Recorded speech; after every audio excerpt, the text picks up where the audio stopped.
Hello. This is a bit of an experiment. If this is recorded and anyone's watching later, I'm going to fiddle around a little bit with a few things, seeing if I can live stream to multiple platforms simultaneously, if I see them on the other platforms, how that works. I'm no tech expert.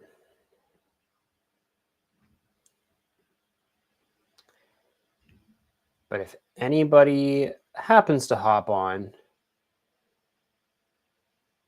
maybe I'll do a little bit of dissolve therapy practice, a little bit of training, maybe answer some questions. Really depends on who pops on.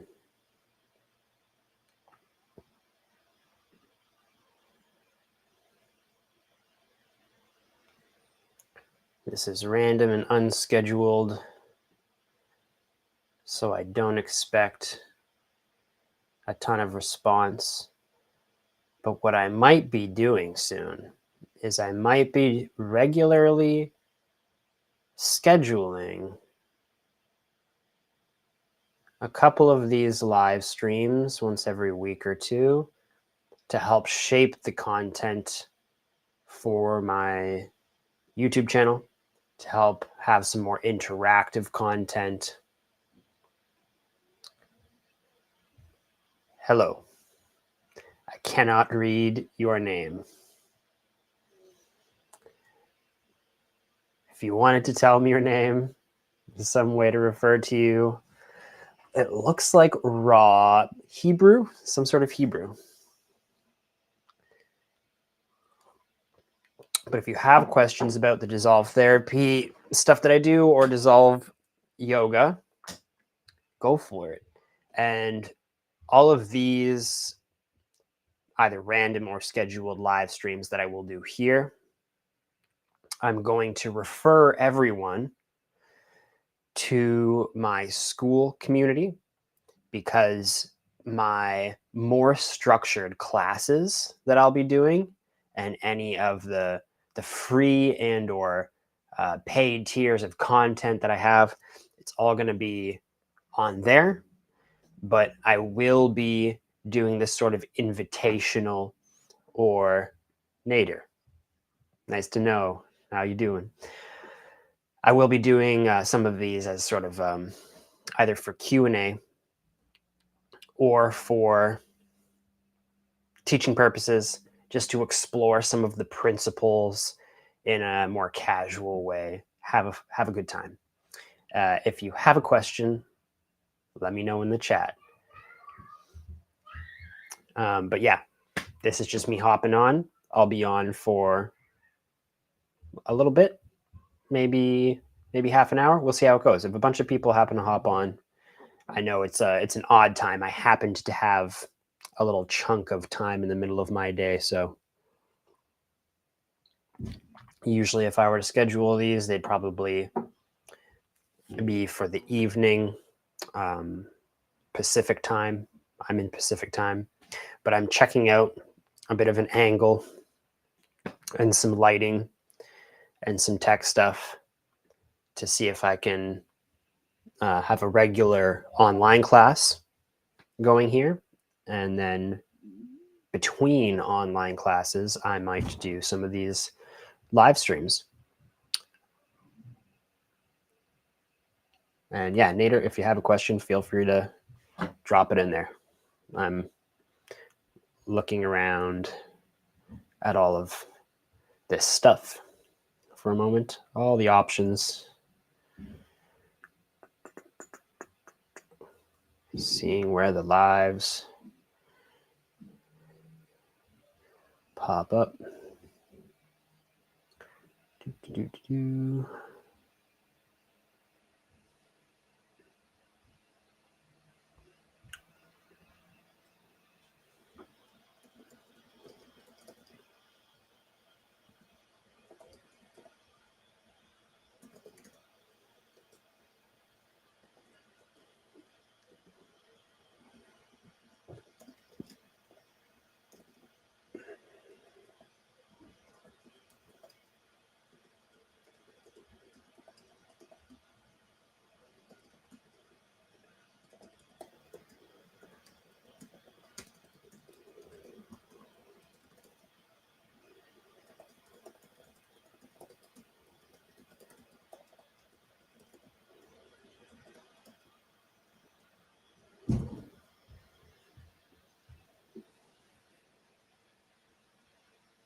I totally forgot to title this, so now it's titled.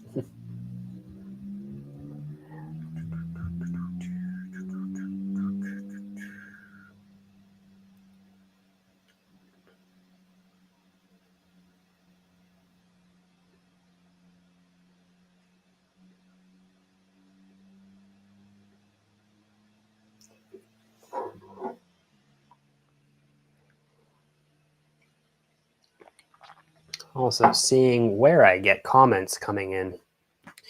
If it's just YouTube, if I get Facebook comments, and if I were to do other platforms, I don't even know what I can stream on, but my following is basically on YouTube and on Facebook. So in the skeleton meditation, I know I need to let the flesh go down, but I know it should not be floppy. But how can I release in a way that it's not limp? That makes sense. That's a very common question and something that I talk a lot about in either foundational content. Uh, Nader, if you're not in my school group, check it out because a lot of the training is based on that. When you begin to work with the skeleton, it's interesting because your focus, it seems, is on the release of the flesh. But in the skeleton meditation, we want to focus on the bones, right? So a lot of the dissolve yoga helps with this a lot, and the body opening process helps with this a lot. But when you begin, get more in the camera here, when I begin to work with my posture, say I'm sitting in my chair here, I'm in a neutral posture, I want to let go of any unnecessary contraction, but I want to remain upright. So you can break it down in steps towards, okay, I want to remain upright. I don't want to be holding my shoulders up, and I don't want my head to be like this or like this, right? So you could play around with, okay, when I lean back and okay, this is not neutral. I'm holding tension in my lower back. There's tension in my legs and everything. So when I become neutral forward to back, like when I'm forward, I'm holding my head up. There's all this other tension in my back, my neck. So I'm holding a lot of parts of my body in this space where I'm out of alignment. So when I find that alignment, I have my head straight up on top of my shoulders. I'm not holding it up. See my chest there? When I hold my head up, there's all this tension in my shoulders and my neck. I'm finding the space where my head can rest on top of my shoulders, and I'm softening my shoulders away from my head. And I might play around with, from this area here, kind of swiveling the head like from the occiput, from the back of the head, as if I have a hook in the back of my head and I'm hanging my skull up, soften everything down.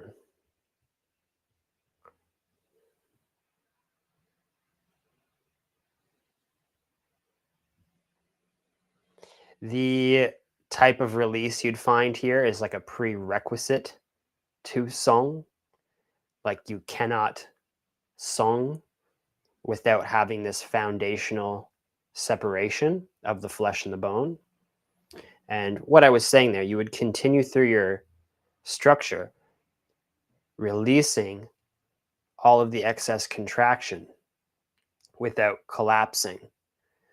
And you'll find that if you stay up here, it's only going to go so far. But when you really soften your attention and you soften the breath, and the breath begins to settle down, and you find some fullness and that opening and releasing with the breath, and your awareness can settle down and saturate, through more and more of the body.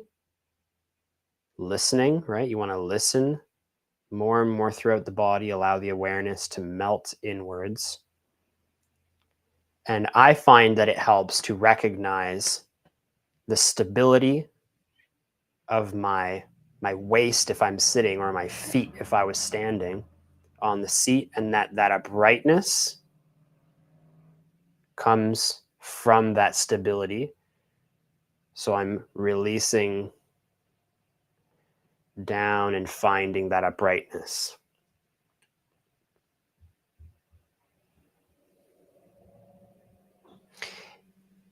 If you're Nader, if you're skilled at song, or if you feel like you have a quality of song in a traditional or a classical sense, you will not have an issue with this, right?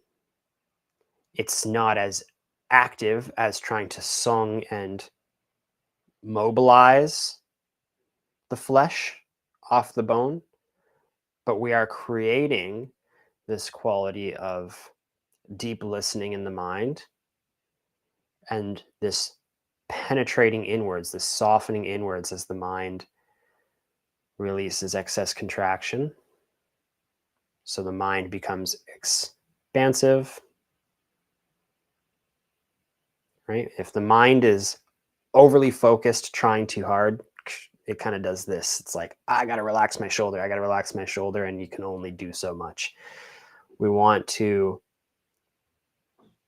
maybe start with softening the eyes, depending on what other practices you might have explored. The skeleton's going to feel odd because there's a lot of tension, of nervous system dysregulation, or of that habitual contraction in the mind going on. But I'm interested in song more. Right. So if you are interested in song, then this is a good foundation. It makes song much easier, right? If the flesh is not separated from the bone, if you don't have this quality of being able to release the mind, soften the awareness itself, and penetrate the structure, which is what the skeleton meditation is all about. It is about, if the body is kind of closed and habitually contracted and tight, then it's almost going to be like your awareness tries to get in and it cannot penetrate because you're not softening and zooming in.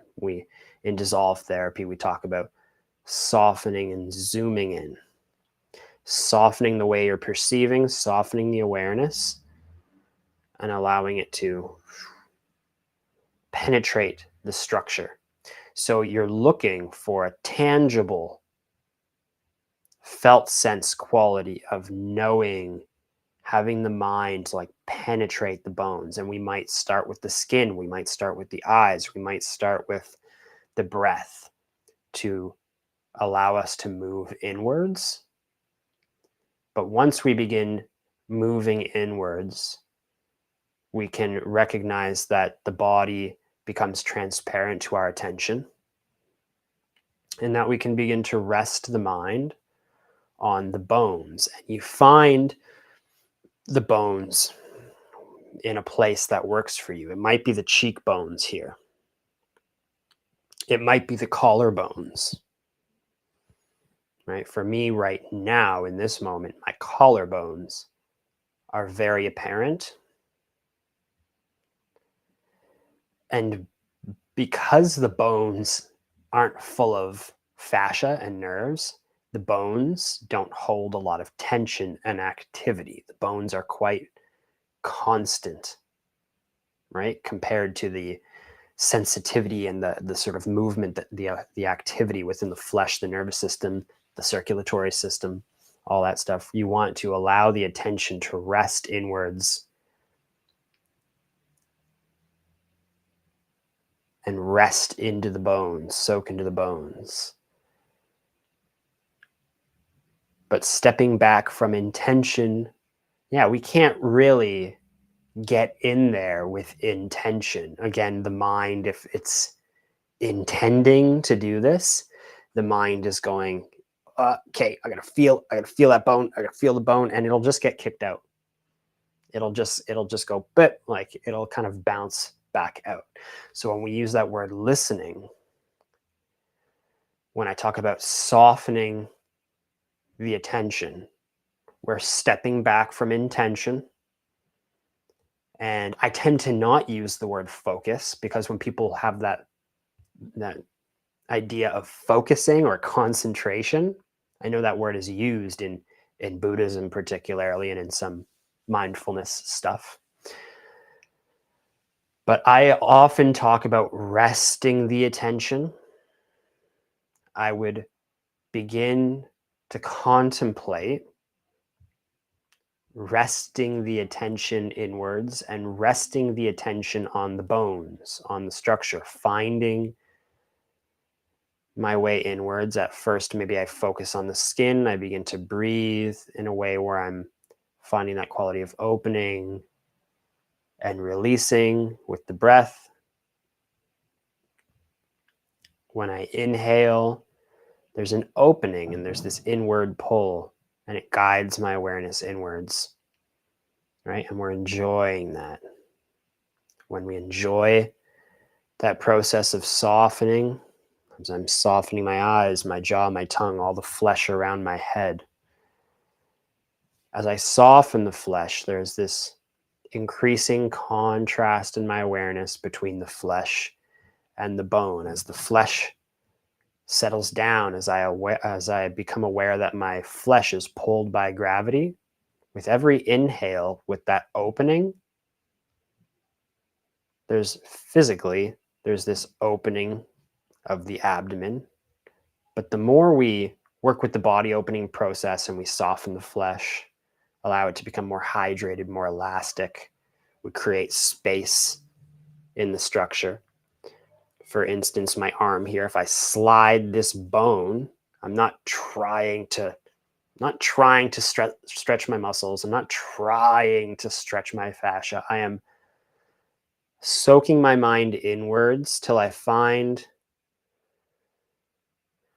that this bone here can slide so that there's a literal space between my shoulder and the bone here. And in my elbow. I don't know if you can see that on the camera. And I'm softening my awareness and melting my shoulder. I'm softening to release, and I'm releasing to open. And as that openness, that opening of the joint occurs, then I'm aware of the fascia stretching, but it's because the bones have moved away from each other. And so I have more and more of a familiarity with the bone. And that's a more active yang way of training. But if I soften my mind inwards and find the collarbone, find the bones around my shoulder, my structure,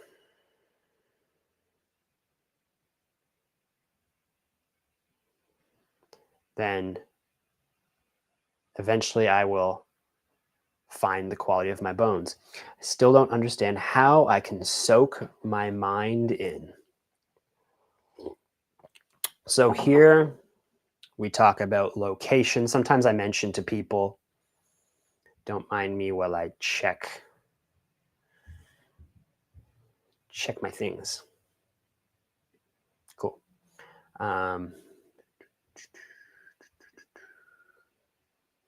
Playing around. Yeah, so an investigation of practice that I would typically do if I was working with you one-on-one, and right now you're the only one commenting on here, so you're basically getting a little one-on-one, is that you have to begin to investigate the location and quality of your attention. Notice that if I were to move my mind, oh, it's okay, that's why I'm doing this. interactive content. I'm here playing around. You're teaching me how to use the comment section and fiddle around with some stuff on this new streaming app thing that I'm playing around with. All good, brother.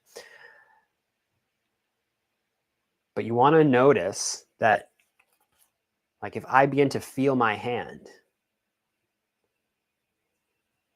there is a tension on my hand.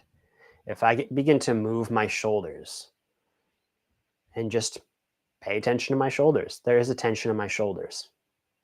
If I imagine, like, if I have the word thinking in my head, thinking, and I make it really clear, my attention is like right here. It's kind of like contract. It's holding that word still, that thought form in my mind. It's like right here. If there's a song stuck in the back of my head, notice how we use those words. Like, it's something is on the front, it's on the tip of my tongue, right? It's in the forefront of my mind. It's in the back of my head, right? That song is somewhere back here, right? Things like old, like kind of like unconscious thoughts, or things that are just kind of in a background loop in your head. They're back here. So there's this mental space, and this area, this realm of frequency is of thought, of mind, where we feel emotions, right? If I'm all of a sudden full of grief, I'm hurt, I have this heavy, dense emotion, I feel it like, oh, like an ache in my heart, right? Why do we talk about the heart and emotions, right? Or I feel it in my gut, some sort of like deeper way, maybe like embarrassment or shame or whatever. It's like, oh, this like burning or tightening in the gut, right? And usually these things, they come up unconsciously, but the attention can be in your lower back. It can be in your legs. It can be in your feet. Feel your toes, right? Don't think about your toes, because if you're thinking about your toes or imagining your toes, you're up here, maybe trying to look down, but you're still up here. Or you're up here just imagining feet, imagining toes, right? You want to take your awareness, and this is the difference between intention and attention. If I intend, right, in relation to my toes, I will try to think about my toes. I will try to imagine my toes. I will try to imagine the bones in my feet. I will see a little image or a picture, and that kind of happens at first naturally. If you begin to feel your skeleton a little bit, you might get a little bit of like an image. Your mind might show you like a little image of your own bones, your own structure. All right. Hello, Doug. And as you explore that a little bit more, and you let your awareness soften, and you let that image, that construct, right, that concept of skeleton, that concept of hands, of toes, fall away, and you just listen. Listening, again, it's this quality of emptying of intention and just becoming receptive. So I am becoming receptive to the tactile sensory information in my hands, in my feet. The hands and the feet and the head are going to be the areas you're going to have the easiest time. If I begin to stretch my hands like this, I can feel the stretch of my fascia, and inside of my fascia, if I just begin to move a little deeper than that, like the skin is at the surface, I can feel my skin. If I do this, I'm feeling my skin. If I start to stretch and elasticate my hands, I'm feeling the stretch and the pull, the elasticity of the fascia. And if I just allow them to rest and be open, and I soak my awareness a little deeper, and it takes a little time, takes a little practice, but you will begin to notice that the skin has a certain quality, the flesh, the fascia, connective tissue has a certain quality, and then the bone has a certain quality. And with the skeleton meditation, we're looking to come inwards and rest the mind onto the structure, the skeleton, and see if we can reside there, because there's much less activity and fluctuation. And so with that solidity, that solidity of the bone, there is a mental quality of stability that is cultivated. When the mind can get past the skin, past all the nervous system information and all that all the electrical sensation, past the melting of the fascia, we might have to work with that melting of the fascia, that opening and softening and loosening. Tai Chi helps with that a lot. The dissolve yoga stuff helps with that a lot. Training the fascia, hydrating, elasticating the fascia, being generally healthy and everything helps with that. But we can also just train the location of the awareness to come in, soften inwards. Maybe I'll do a little bit of practice in relation to that a little bit. But practicing with the senses, the sense gates helps a lot. Opening the body helps a lot. And then when the body can be quite comfortable, there's no like major adhesions in the body, it's fairly open and loose, it's much easier to access the skeleton. Another question. How do you simply describe to your kids how all this works? In a much simpler way. I don't try to go as deep. Easier to do it in a passive sense with body work than it is to get them to train these qualities actively. And I wouldn't necessarily attempt to always train, especially young kids. I wouldn't attempt to train them actively so much, although my older kids do love a little bit of stretching and yoga or just like playful kung fu stuff. If I can get them to actively stretch and open and move their body and become skillful, then that's amazing. Gets them just into their body. But when I'm sharing this with my kids, I'm sharing this in a very tactile way. For one, they're younger and they have a lot less baggage. Some kids might be a little bit more anxious or afraid or wound up. So I can only speak. I've only worked with a few other kids other than mine, but you really want to share the feeling of it with them. And to share the feeling of it with them, you want to have trained this yourself. You want to have gotten a good feel of it and embodied it at least a little bit yourself, so that when you're contacting them, when you're touching them, and I do it a lot when they're going to bed, so they're settling down for the night, or I'm assisting them in settling down for the night, and I talk a lot about softness and melting, and I show them the contrast. If they're laying down and I'm like, okay, like this is what we don't want. This is what we don't want to do right now for relaxing. Like tighten up your shoulders and like pick up your arms and like hold your legs up. I was like, that's not very comfortable, is it? And they're like, no, like tighten your fist and squeeze your face. It's a very commonly used relaxation technique to show the contrast of tension and release. And so I might get them to do that a couple times, but the real linchpin there to make it go deeper into this quality of release instead of just relaxation is that I'm like, doesn't that feel nicer? And I usually have my hand on the abdomen or somewhere. And when you practice dissolve body work, you're very attuned to this listening quality and you're attuning to release.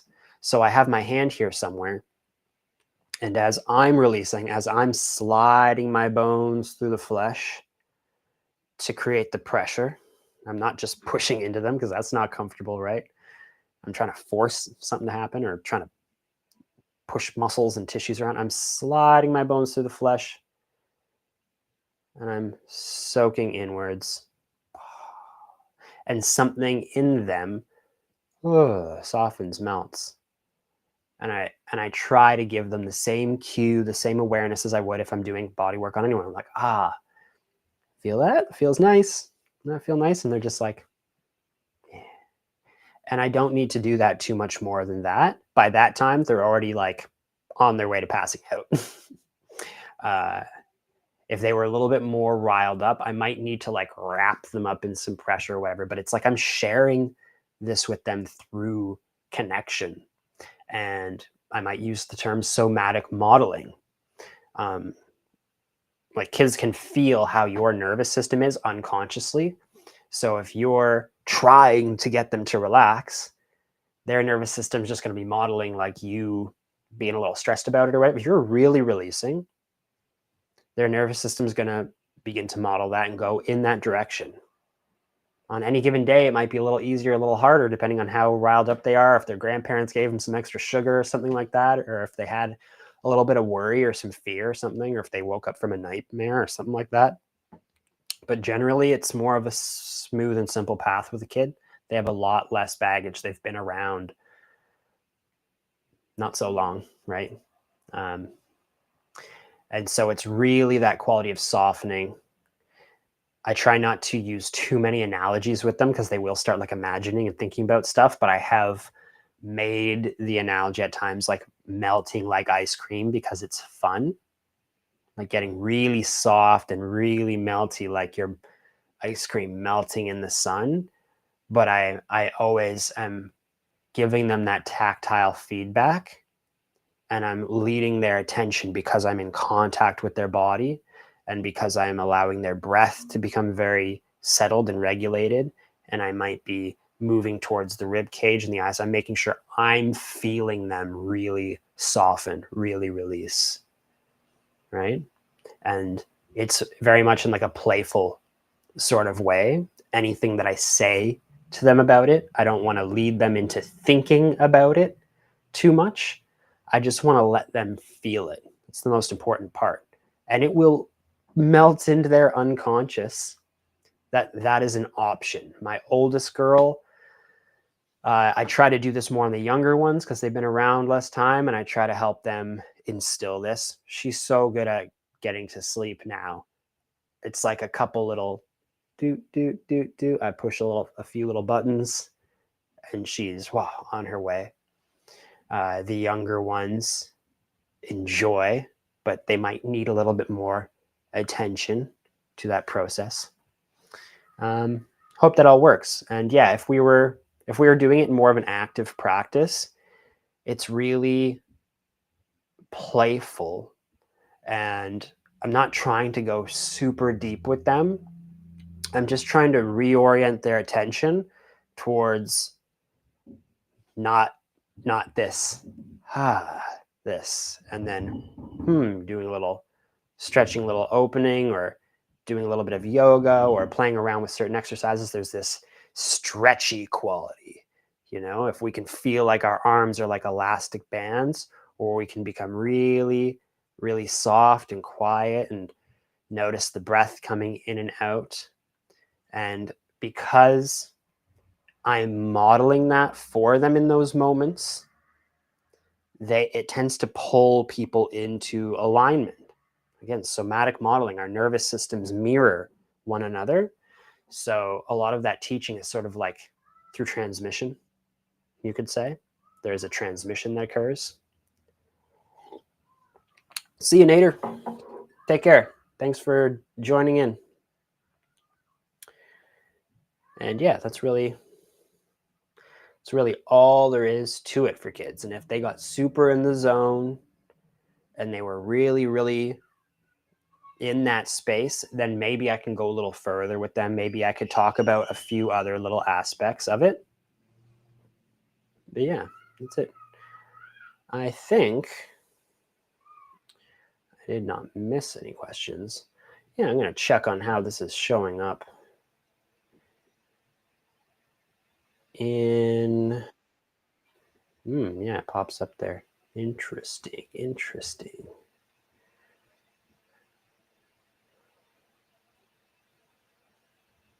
Do. Yeah, all the comments from YouTube come in here. I don't know if people comment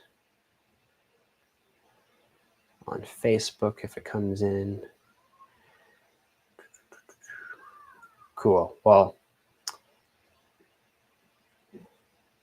this was fun. Learning experience. Yeah,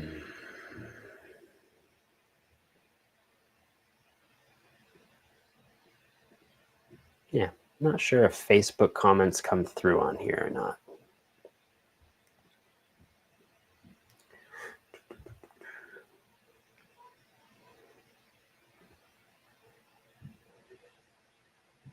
Yeah, I think that's probably about it for now. Checking out my own live stream here.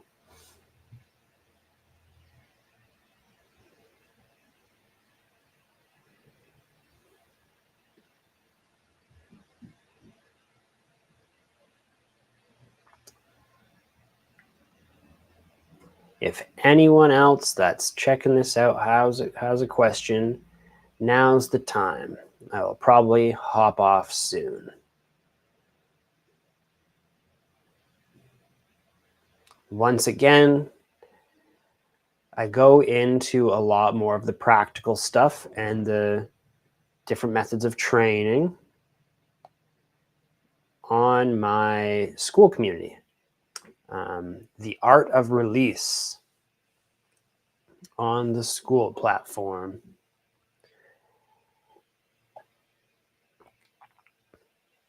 Just beginning to grow that community, but it's a space for me to more regularly put up some content. And with certain tiers that you enter, you either get more of sort of private group calls, or also you can get a monthly one-on-one with me to get some personalized guidance, some very specific training to you and how you can apply these things. But this stuff allows you to, as you really get the feel for it, you can release, whether you found that you got like wound up or frustrated or stressed out in some way, you can go, you can instantly recognize that and just melt your system and let it reorganize.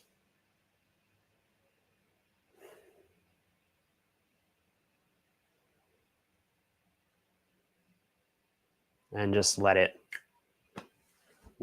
like feel so good in moments.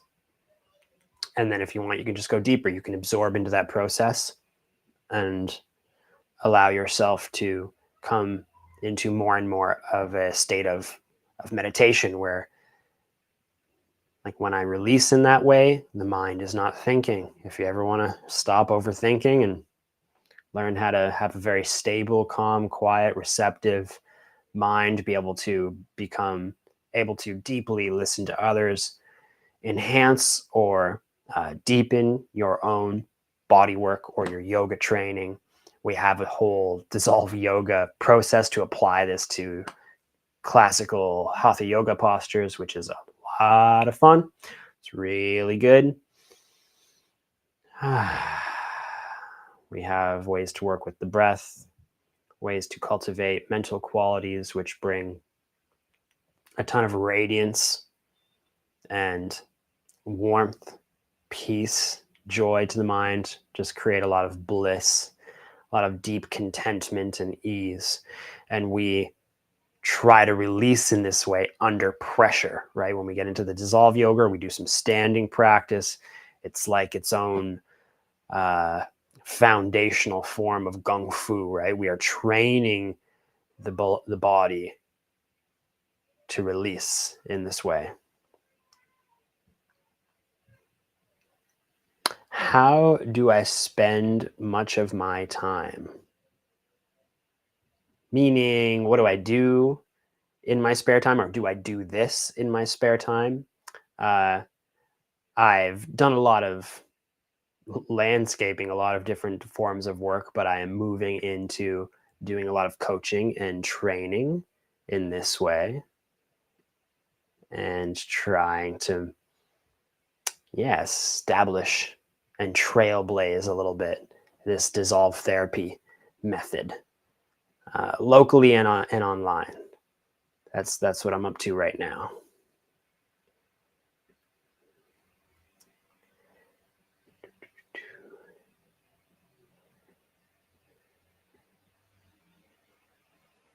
Making sure I didn't miss any questions here. Scrolling back up through the chat. No, I don't think so.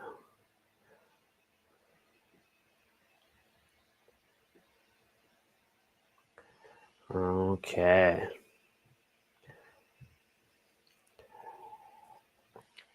All right. I'm going to see if this recorded nicely on my YouTube.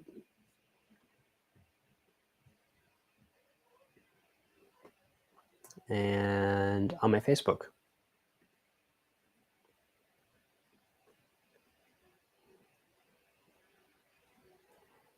If anyone wants to check out any of my other content, not sure if you just follow me on YouTube or Facebook, anyone watching, I have an Instagram. You can check that out if you want.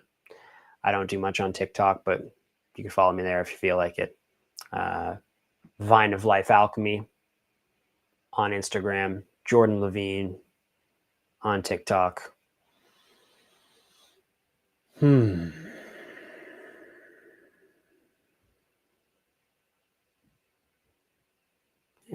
good stuff. And I'll try and do one of these, maybe try and drop in once a week. If anybody in the live stream here right now or in the comments below, if this is recorded and you're watching it, drop a time, comment, say hello, ask me questions. You can feel free to ask me questions and I'll try to answer. Or I will lead you towards a piece of content that I have that might answer your question for you and give you something valuable in relation to that inquiry. But let me know if there's a good time. I'm thinking an evening or two, maybe an afternoon. I don't always have time during the day, but sometimes maybe in the afternoon or the evening. I'm in Pacific time, but it might be a Wednesday, a Friday, or a Sunday. The Sundays, I might at 11 a.m. or 1 p.m., probably 1 p.m. Pacific, begin to do a school live. So anyone on the free tier of my school, you can join in, and that will be a more structured class, laying the foundation for the body opening process for Dissolve Yoga. You want to feel better in your body. You want to learn how to be deeply at peace. You want to learn how to meditate better. If you have been burnt by some of the weird spiritual stuff, the new age stuff online, overstimulating breathwork methods, Kundalini yoga, psychedelic use, and you're looking for stability and integration. If you're an entrepreneur and you're a little burnt out, if you run a business and you want to learn how to handle stress and anxiety better, all that stuff. If you're an insomniac and you want to learn how to rest and sleep better and become more nourished in your daily life, all of this stuff is for you. Do I watch any TVs or movies? Rarely. A lot of it's just kind of garbage these days. I can't find myself to find anything great out there.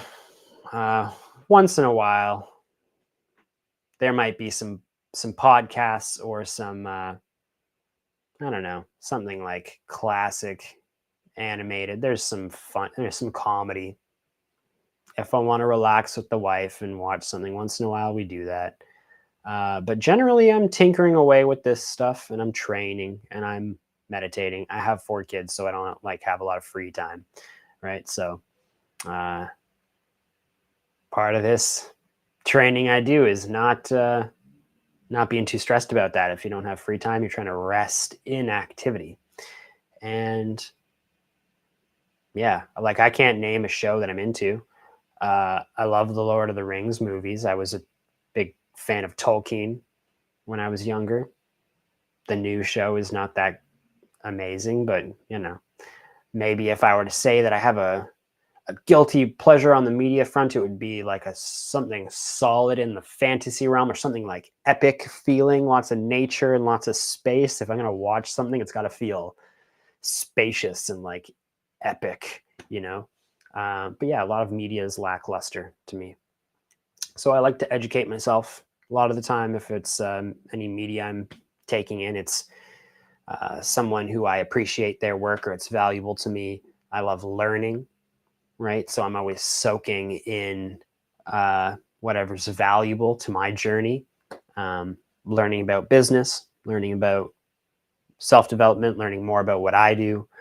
I practice, meditation a lot, and a little bit of qigong, a little bit of dissolve yoga, doing a lot of body opening. That's usually what I'm doing in my free time. Anyways, unless there's anything else that has popped up, I think I'm going to hop off. Thanks for your time, everyone. Check back soon. I will try to post or put a video up or something if I'm going live again. And I'll just try a few times and see what works for the most people.